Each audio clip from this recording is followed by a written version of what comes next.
အားလုံးမင်္ဂလာပါနော်ဒီနေ့ကျွန်တော်တို့မြန်မာနိုင်ငံရဲ့သတင်းတွေဖြစ်တဲ့စီရေးနိုင်ငံရဲ့အစရှိတဲ့သတင်းတွေကိုကြည့်ရှုလိုက်ရအောင်လားခင်ဗျာအားလုံးကိုကျေးဇူးတင်ပါတယ်ခင်ဗျာနောက်ပြီးတော့သတင်းတွေကိုနေ့စဉ်သတင်းဥတွေတင်ဆက်ပေးမှာဖြစ်တဲ့အတွက်ကျွန်တော်ရဲ့အကောင့်လေးကို follow လုပ်ထားပေးကြအောင်လို့လည်းတောင်းဆိုချင်ပါတယ်ခင်ဗျာရွေးကောက်ပွဲပြီးလို့နိုင်ငံရဲ့အခင်းကျင်းတဲ့မှာပထမဆုံးရင်ဆိုင်ရမယ်နိုင်ငံတကာဖိအားကဘာဖြစ်မလဲအဲ့ဒီနိုင်ငံတကာဖိအားကိုကျမတို့ဘယ်လိုရင်ဆိုင်ကျော်လွှားကြမလဲပါတယ်ကျမရဲ့အမြင်ကတော့ပထမဆုံးရင်ဆိုင်ရမယ်နိုင်ငံတကာဖိအားသည်မင်္ဂလာတိဒုက္ခတဲ့စကန်ကိုထွက်ပြေးသွားသောဘင်္ဂလီများအားလုံခြုံပြီးဂုဏ်သိက္ခာရှိနေရပြန်လာရေးဆိုပြီးတော့ပြန်ခေါ်ရမယ်ကိစ္စလို့ထင်ပါတယ်နိုင်ငံတကာဖိအားဆိုတာကြောက်လေ6လေအိုးတစီကြောက်တဲ့ရင်ဖဲ6တာမို့ဟန်ကိုပို့တော့လိုပါတယ်ကိုအားစားပြီးတော့အသေးအတန်ကြောက်ပြနေရင်တော့နိုင်ငံတော်နဲ့ပြည်သူအတွက်စိုးကျိုးပဲဖြစ်လိမ့်မယ်ထို့သဖြင့်ငញ្ញိုင်းနိုဘယ်ဆုရှင်ဆိုတဲ့ဒေါအောင်ဆန်းစုကြည်ဆိုတာလက်ထက်နိုင်ငံတကာဖိအားကိုတင်လောက်အောင်ကြောက်တယ်ကြောက်လို့လည်းပဲကိုဖီအာနန်ကော်မရှင်ရဲ့အစီရင်ခံစာကကျမတို့မြန်မာနိုင်ငံရဲ့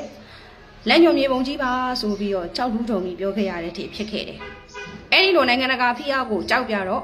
့သူကိုယ်တိုင်ရလေသူ့ကိုနိုင်ငံတကာကပေးရထားတဲ့စုတစိတ်တွေရုပ်သိမ်းခံလိုက်ရတယ်ရှင်တို့သိပြီးသားကိစ္စနော်ဒေါအောင်ဆန်းစုကြည်ကိုနိုင်ငံတကာကပေးရထားတဲ့စုတစိတ်တွေတစ်ခုပြီးတစ်ခုဇက်တိုက်ဆိုသူပြန်ပြီးအသိမ်းခံလိုက်ရတာရှိသလိုကျမတို့နိုင်ငံနဲ့ပြည်သူအတွက်သမ္မတဦးသိန်းစိန်အစိုးရလက်ထက်မျိုးဆက်ချပေးခဲ့တော့မြန်မာနဲ့ဥရောပသမဂ္ဂအကျိုးတူရင်းနှီးမြှုပ်နှံမှုသဘောတူစာချုပ်ကြီးဆိုင်းငံ့ခံလိုက်ရတယ်ရုပ်သိမ်းခံလိုက်ရတယ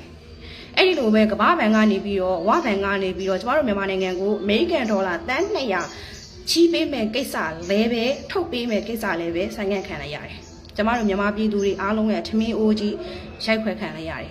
နော်သူတပင် EU ကနေပြီးတော့ကျမတို့မြန်မာနိုင်ငံအတွက်နော်မြန်မာပြည်သူတွေအတွက်စီးပွားရေးဒီတောင်သူတွေရဲ့ရင်းနှီးမြှုပ်နှံမှုအပိုင်းမှာလစဉ်ထောက်ပံ့ပေးရရှိတယ်လို့ပညာရေးဘက်မှာလည်းလစဉ်ထောက်ပံ့ပေးရရှိတယ်အဲ့ဒီထောက်ပံ့ငွေတွေအကုန်လုံးလည်းပဲဆိုင်းငံ့ခံရရတယ်ဆိုတော့နိုင်ငံတကာဖိအားဆိုတာ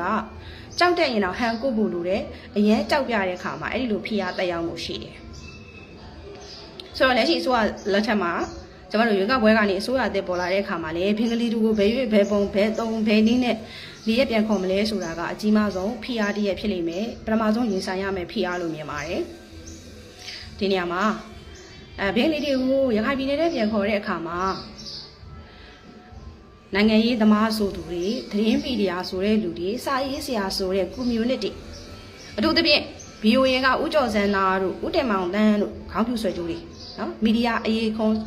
မျက်နှာဖုံးဆွတ်ထားတဲ့ community နိုင်ငံရေးသမားဆိုတဲ့88မျိုးဆက်မြအေးတို့ကောင်မျိုးတွေ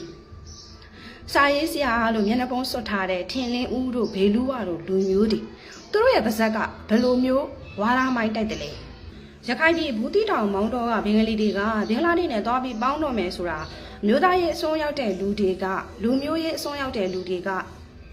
ကဆွဆွဲပြောဆိုတာဒါဖြစ်ပါရဲ့လို့သူတို့အဲ့လိုတလေတန်နဲ့ထွက်ကြတယ်အမေနိုင်ငံတော့ကျမတို့မျိုးသားရေးဝါဒီတွေကဆွပြောဆိုတာမဟုတ်ဘဲနဲ့အချက်လက်နဲ့ပြောတာရှင်တို့လည်းဒီချိန်လုံးအားကိုးပြီးအဖေခေါ်နေတဲ့အမေရိကန်ရဲ့ Pacific ရေးရာအမတ်ရုရှားမန်းကဘူးတိတောင်မောင်းတော်မှာတဲ့မြန်မာအစိုးရရဲ့အုပ်ချုပ်မှုညံ့ဖျင်းတဲ့အတွက်အဲ့ဒီဘူးတိတောင်မောင်းတော်ပါဝင်တဲ့မေယုခရိုင်ကိုဘင်္ဂလားဒေ့ရှ်ကိုပေးလိုက်ပါလို့ပြောခဲ့ဘူးတဲ့ဒေါအောင်ဆန်းစုကြည်ဦးဆောင်တဲ့ NLD ပါတီအစိုးရကအုပ်ချုပ်မှုညံ့ဖျင်းတဲ့အတွက်ဘူးတိတောင်မောင်းတော်ကိုဘင်္ဂလားဒေ့ရှ်ကိုပေးလိုက်ပါလို့အမေရိကန်ရဲ့ Pacific ရေးရာအမတ်ရုရှားမန်းကပြောခဲ့တယ်ဒါကြောင့်မို့လို့ကျမတို့ကဒီလိုစကားတွေကိုပြောတာသို့တော့မီဒီယာမျက်နှာပေါ်ဆွတ်ထားတဲ့ community နိုင်ငံရေးသမားအမည်ခံစာရေးဆရာအမည်ခံတဲ့ community ကကျမတို့နိုင်ငံချက်တဲ့လူတွေကိုသာမျိုးသားရေးအစွန်းရောက်တဲ့တစ်စိတ်တက်လိုက်ကြတယ်ဒီကြားထဲမှာရခိုင်ပြည်နယ်မှာရှိသောဘုမတိဘာမတိလူမျိုးရေးအစွန်းရောက်နေတဲ့ရခိုင်တွေကလည်းပဲကျမတို့ဗမာတွေကလူမျိုးကြီးဝါဒပါဖြစ်တဲ့အမျိုးသားရေးအစွန်းရောက်တယ်ဆိုပြီးတော့တစ်စိတ်ကက်လိုက်ကြတယ်တကယ်လို့ဒီပြည်တွင်းရေးကိုရခိုင်နဲ့ဗမာနဲ့ရင်ချင်းကကြောချင်းအပ်ပြီးဆောင်ရွက်မယ်ဖြည့်ရှင်းမယ်ဆိုရင်အခုလောက်ထိကျေပြည့်စရာဘာကြောင့်မှမရှိဘူးနော်အခုလက်ရှိရခိုင်မှာဆိုရင်အေးကဘယ်လိုမျိုးကြိုးပမ်းနိုင်တာဘယ်လိုဆောင်ရွက်နိုင်တာမသိရင်အေးကအခုမှချပြီးတော့သူတို့တိုက်ခိုက်တာအခုပဲသူတို့ရဲ့ရခိုင်နိုင်ငံတော်ကြီးအဖရခိုင်နိုင်ငံတော်ကြီးထူထောင်နိုင်တော့မဲ့ပုံစံမျိုးနဲ့အေးကိုဝိုင်းပြီးတော့ဘောင်းမကြတယ်နော်အခုမှအေးဆိုပြီးတော့ရခိုင်ပြည်လွတ်မြောက်ရေးရခိုင်နိုင်ငံတော်ဆိုပြီးသူတို့ချိုးစားနေတာမဟုတ်ဘူးဟိုကျမတို့ နော်ကျွန်တော်မြန်မာပြည်လွတ်လပ်ရေးရပြီးပြီးချင်းမှာကျွန်မအမြဲတမ်းပြောတဲ့စကားရှိတယ်ဗမာပြည်ကွန်မြူနစ်ပါတီဘာကာပါတီတော့ခိုတဲ့ဘာကာပါတီတော့ခိုစဉ်ကာလတုန်းကရခိုင်ပြည်ကွန်မြူနစ်ပါတီ CPA တော့ခိုတဲ့အဲ့ဒီရခိုင်ပြည်ကွန်မြူနစ်ပါတီကဦးကျော်စံရွှေတို့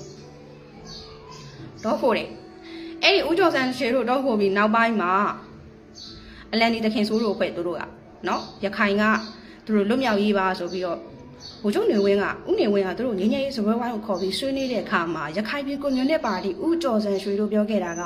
ငါတို့ရခိုင်အဖနိုင်ငံတော်ရဲ့ထူထောင်မယ်ရခိုင်နိုင်ငံတော်ထူထောင်ခွင့်ပေးပါပြည်တော်စုကခွဲထွက်ဖို့သူတို့အဲ့ဒီအချိန်တည်းကစ조사ခဲ့တာအခုမှကောက်ခငင်းကဖုတ်ပူမိတိုက်ရခိုင်နိုင်ငံတော်ထူထောင်ဖို့လုပ်နေတာမဟုတ်ဘူးနော်ဦးနေဝင်းကဖြေလျှော့မှုမပေးတဲ့အတွက်သူတို့ငင်းငယ်ရေးမှာပေးယူလို့ပြီးပြန်သွားကြတယ်အဲ့ဒါကရခိုင်ပြည်ကွန်မြူနစ်ပါတီအဲ့ဒီနောက်ပိုင်းကဒီစံပေါ်ထွန်းလာသူလည်းဒီလိုပဲเนาะသူတို့ဖွဲ့ဆိုလို့ရှိရင် AIO နာမည်ကြားတာနဲ့ကချင်တပုံရဲ့ကြုံမှန်းသိတာတယ် KIO ရှိမှတပည့်ခံကြုံခံတဲ့စစ်ပညာရေးတင်ပြီးတော့နိုင်ငံတော်ကိုပုံကန်တယ်เนาะဦးစံပေါ်ထွန်းလာစံကြော်ထွန်းလာမသိဘူးရခိုင်ဖွဲ့ KIA ရှိမှကြုံခံပြီးတော့သူတို့ရခိုင်နိုင်ငံတော်လွတ်မြောက်ရေး AIA ဆိုပြီးသူတို့ပုံကန်ကြတယ်ရခိုင်နိုင်ငံတော်ထူထောင်မှုသူတို့လုပ်ကြတယ်အဲ့ဒီကနေခုနောက်ပိုင်းခိုင်ရဲခိုင်တို့နော်ခိုင်မိုးလင်းတို့လက်ထက်ရောက်လာတယ်ခိုင်ရဲခိုင်တို့ကြတော့ KNU ရှိမှသွားပြီးကြုံခံတယ် KNU ရှိမှသွားပြီးကြုံခံတယ်စစ်ပညာတွေသင်တယ်အဲ့ဒီကနေပြီးတော့စူပူကျန်းဖတ်မှုတွေလုပ်တယ်နောက်ဆုံးဦးနေဝင်းကဖမ်းမိတဲ့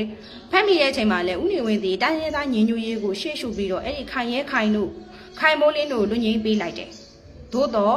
ခွေးမိကောက်ကြည်တော့စိုးသူလိုပဲအဲ့ဒီခိုင်မိုးလင်းတို့အဖွဲ့တွေက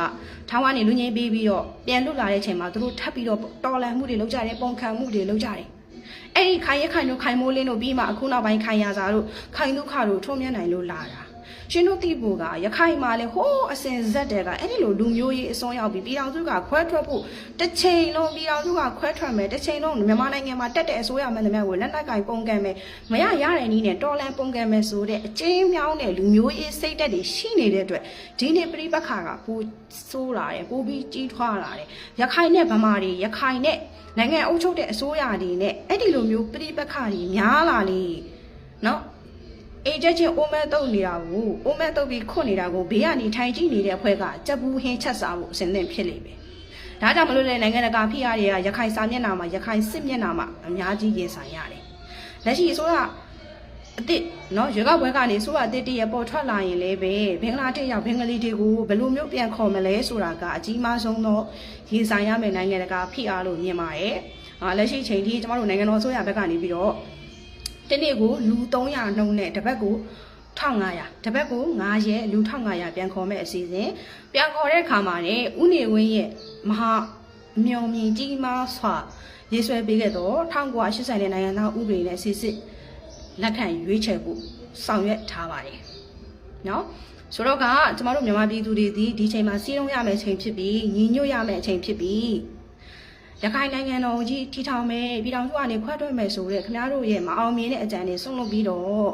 ပြည်တော်စုသမ္မတမြန်မာနိုင်ငံတော်မှာပြည်တော်စုသားချင်းချင်းစီးလုံးညီညွတ်စွာနဲ့ငါတို့ပြည်တွင်းရေးကိုငါတို့ပြည်တွင်းမှာပဲရေးဆိုင်ကြမယ်ဖြည့်ရှင်းကြမယ်ဆိုတဲ့စိတ်တက်တွေမွေးလို့ကျမတို့ပြည်သူတွေရဲ့စီးလုံးညီညွတ်ခြင်းနဲ့သာနိုင်ငံတကာဖိအားကိုရင်ဆိုင်နိုင်လိမ့်မယ်နိုင်ငံတကာဖိအားကိုကျော်လွှားနိုင်လိမ့်မယ်နိုင်ငံတကာဖိအားတွေကိုရင်ဆိုင်နိုင်ရင်ကျမတို့နိုင်ငံကဖွံ့ဖြိုးတိုးတက်သောအရွေးတစ်ခုကိုလျင်မြန်စွာရောက်လိမ့်မယ်လို့ထင်မြင်ယူဆပါတယ်ဒါကကျမမကုတုမဟာသေးတယောက်တည်းရဲ့ထင်မြင်ယူဆချက်ဖြစ်တဲ့အတွက်လွတ်လပ်စွာသဘောထားကွဲလွဲခွင့်ရှိပါတယ်